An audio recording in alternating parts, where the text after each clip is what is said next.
What's up, people? Trying to get my ducks in a row here. Oh man, guys, I got a lot of videos to come out with. This is coming into my second year with my authority, so I had a lot of changing plans and yada yada yada. But in this video, I'm gonna talk about a response to a guy that put a link or put a comment on one of my videos. So it was a great topic. I forgot to share it with all you guys, so stay tuned. That's what we're going to talk about today. As soon as I get my shit in order here.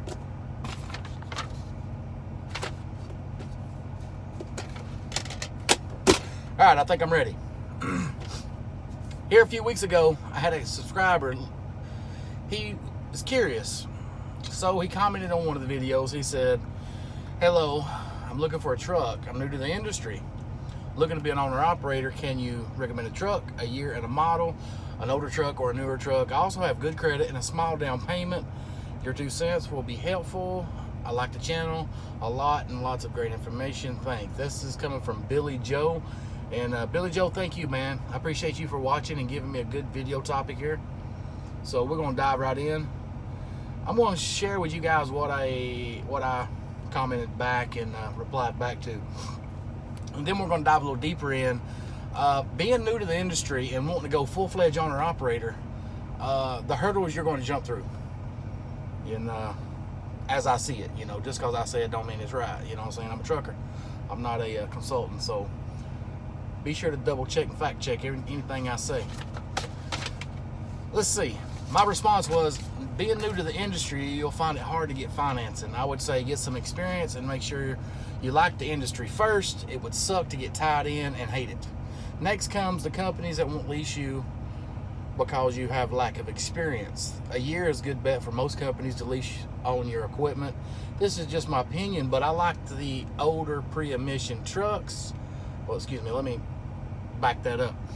I said this is only my opinion. I got two opinions here. I like the older pre-emission trucks because they were built to last. See, these trucks nowadays, they're like big gliders. You get 6 months out of them, you toss them. Whereas a Zippo, you use it, refill it every week or every 2 weeks, and you use the same lighter for 20 years. One's a throwaway, one's a keepsake. Older trucks were just built to last. These manufacturers now are just turning out trucks as big gliders. They're throwaways. Get you a couple 100,000, 400,000 or 500,000 miles and junk it. You know what I'm saying? Get a new one. That's just my opinion. But the pre-emission trucks were built to last. But the other parts on the truck wears, and you'll stay busy replacing things such as shocks, airbags, air lines, stuff like that. Just little bitty tidbits. New, I like new. Now again, this is only my opinion. New is awful costly. You're looking at $2,500 to $3,000 a month. So, yeah. Late model. I like the late model because you're looking at about $1,500 ish, heavy on the ish per month. 400,000 or 500,000 miles. The truck still has many miles left on it before an end frame in most cases, and the mileage on the truck isn't so high that the components aren't failing yet. So that's a good thing. My choice would be what I've done twice now, and that is go with a late model. That's still my choice.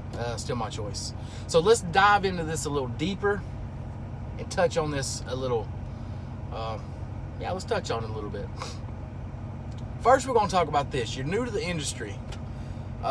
I didn't go in all detail on this comment because, I didn't want to type it all out. I figured I'd make a topic and share with everybody because a lot of people is wanting this information, and I've got this question about 4 or 5 times now over the last 6 months. So a lot of people is curious about it. But let me tell you what happens whenever you are new to the industry. Billy Joe, I don't know too much information, just what you said here, but I'm going to make this video say your name's Matt and you're sitting at home thinking about jumping in the trucking game and you don't even have a CDL yet. So we're going to touch on that from the beginning, the very beginning. Let's say you don't have a CDL, you want to come in owner operating, and you want to go straight to the money. You want to become an owner-operator, possibly even get your own authority, buy your own trailer, book your own loads, haul your own freight, factory your own stuff, net 30 them, whatever have you, and just go full-fledged with it. Well, here's what you're going to run into being new. Insurance. Hurdle number one, you're going to find it hard to get a company to insure you. I'm coming into my second year. I'm in my second year of having my carrier, so I re-upped to a new insurance company, and I have you know that I still had one company trying to quote me over $20,000 a year. Yeah, that's correct. I've got 18 years experience, over 2 million miles, safe driving, no accidents. And I still had an insurance company trying to quote me over $20,000 a year. I don't know if you know, but throughout 12 months, that's a lot of money. I come under the radar under $1,000 a month on the average. It comes to $11,990. That's another video about my new insurance company. Insurance rates dropped, coverage went up, so that's all good right there. But being new, you're going to find it hard to find a company to give you insurance without quoting you some ridiculous amount like $25,000 to $50,000 a year. I don't know $50,000. I ain't ever had a $50,000. I'm just saying, so don't take it literal. It's going to be a lot of damn money. Second is, yeah, you've got money down and you've got good credit, but let me tell you what I ran into as a experienced driver wanting to buy a truck. I had a 700 credit score, 720, 730, 740, somewhere, I don't know. It was pretty high when I bought this truck here. And I went to one dealership, a Peterbilt dealership, looking at a 389 and was just trying to fill out the 389s. And to humor the guy showing me the truck, you know, I was using his time, so I humored him a little bit and seen what he had to say about financing that truck. And this guy was telling me that buying this truck new, since the last truck I bought didn't really count as credit because it was kind of like one of those lease deals, but yet it wasn't like, it's kind of like a buy here, pay here, I guess you could say. That closely referenced that. He said, so that don't count, it don't show up on my business credit, so I'm considered a first-time buyer. He said, and even though I've had 3 prior years of being an owner-operator showing good cash flow, good gross, good net, good everything, I'm looking at anywhere from $40,000 to $50,000 to $60,000 down on a new truck. Now, I know you said you got good credit and you had a small down payment, but do you got $40,000 or $50,000 or $60,000 to buy new? Another thing about new is you're looking at anywhere from $2,500 to $3,500 a month, depending on your interest rate. Being a first-time buyer, your interest rate, I'm gonna say, go out on a limb here and say most finance companies on business capital or business financing, they're going to start the rate around 13-14%. So yeah, you're going to have a high interest rate. I think that's a lot of money. You know what I'm saying? I don't know, do the math. You might be able to work it. So just those two right there. 1, insurance. 2, financing on a truck. Now, you could go to Lone Mountain, but then you're going to find it hard because you don't have experience, or some of these other companies. But then again, you're going to find it hard because you don't have the experience. So my recommendation is solely get into the industry, become a company driver, and drive somebody else's truck and run the wheels off of it, and really fill out the industry, see if you like it. Because like I said in the comment, you'd hate to get out here and spend 6 months and love it, and on that 7th or 8th or 9th or 10th month, hate it. And it would suck to be indebted, you know, $150,000 over equipment and be stuck, versus being a company driver and to say, I'm done, wash your hands and be gone. So I'd fill it out at least about a year, because that year is going to help you out with insurance. That year is going to help you out with trucking insurance or truck financing. But I think I skipped ahead there. You know, insurance is only going to affect you if you're going for your own authority. But say in this case, let's try to retract most of what I said. Let's say in this case you do get a truck and you want to lease onto a company.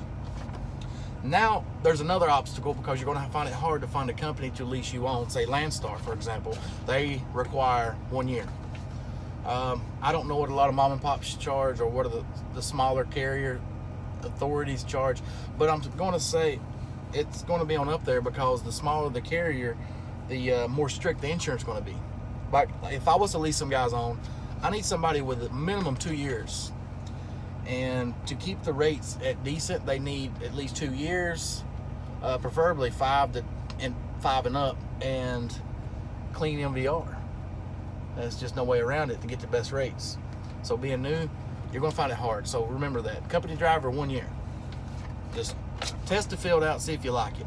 Now let's go on to my opinion on the trucks, the year, make, model, new versus old. The truck preference, if I wasn't new in the game right now and I didn't have a preference to get what I got now, a W900, I'm not a fan of the Freightliner. I just don't like them. I had one, and I'm just not a fan of it. You know, the interior, now the newer Freightliners, they're pretty bomb.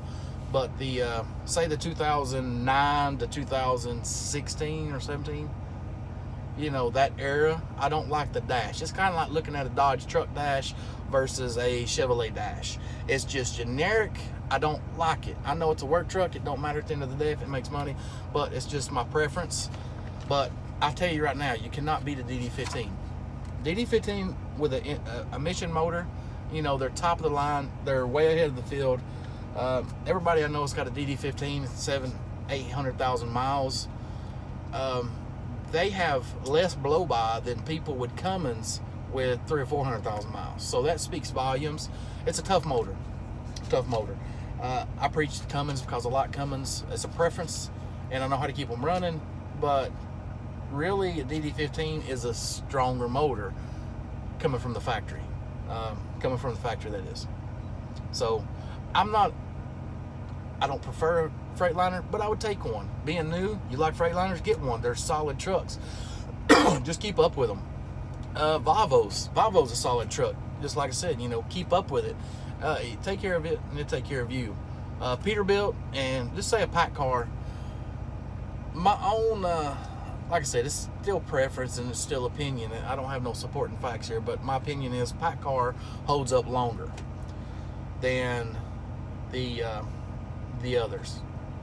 And I'll say that by experience. In my 4 years now owning pack car versus my friends who own Freightliner and Volvo and Mack, they spend more money in components, you know, little stuff for the truck, you know what I'm saying, a wiring harness, a light bracket, you know, stuff like that. Seems like the pack car holds up longer, and pack car seems to hold a higher resale value. So Peterbilt, Kenworth, you know, they're both under the umbrella of pack car. Pacific Car Rail Company, anyway, short for pack car. I like pack car. I like my KW. If I didn't have the KW, I don't want a Pete. Give me a 389. But that way I get up there and run with Life is Good. That ugly mug. That joker right there is making me jealous every time I watch his videos. I told him I'm going to start dressing my truck up. He's making me feel bad about my truck. So, yeah. Anyway. Now, payments, new versus old. The payments, new, I already said, you know, high. Old, you could actually buy a truck cash money. But late model, you're looking about $1,500 a month. I mean, my option is that because the truck's not worn out. You got plenty of life left in it. Engines, I think I covered a little bit about an engine. But if you're new to trucking, you need to understand pre-emission. And when I say pre-emission, I'm going to go with 2003 and under. Ones that don't have EGR, ones that don't have any of the other emission stuff. A lot of people think 2004, 5, and 6 is pre-emission. No, negative. You're wrong. They still have an EGR. If you want 100% pre-emission, you need to go back to 2003 beyond, where you got the 6NZ Caterpillar, you got the N14 Cummins, you got the Detroit 12.7. Those are the real pre-emission motors. Even the old Mack, I think the MP8s, maybe the Mercedes even, but it's going to be a 2003 and older. 2004, 5, and 6, they're still going to have an EGR. 7, 8, and 9, you're going to have a DPF canister. 10, 11, 12, you're going to have DEF and an SCR canister and a DLC canister, and I'm losing track of all the EPA years. And anyway, The newer you get, the more bullshit you get. Just keep that in mind. Now I'm just starting to ramble. I think I covered everything. So I'm going to get off here and watch some Shameless and kick back in this 40-degree weather up here in Kansas City. I mean, I know it's Kansas City, but come on, you guys ever think about that? You say Kansas or Kansas City, and then you got Arkansas. There's the Kansas and the Kansas is spelled the same. Why don't we call Kansas City the state of Kansas? Or why don't we call Arkansas Arkansas? You know, the pirate state, Arkansas. See you, bye.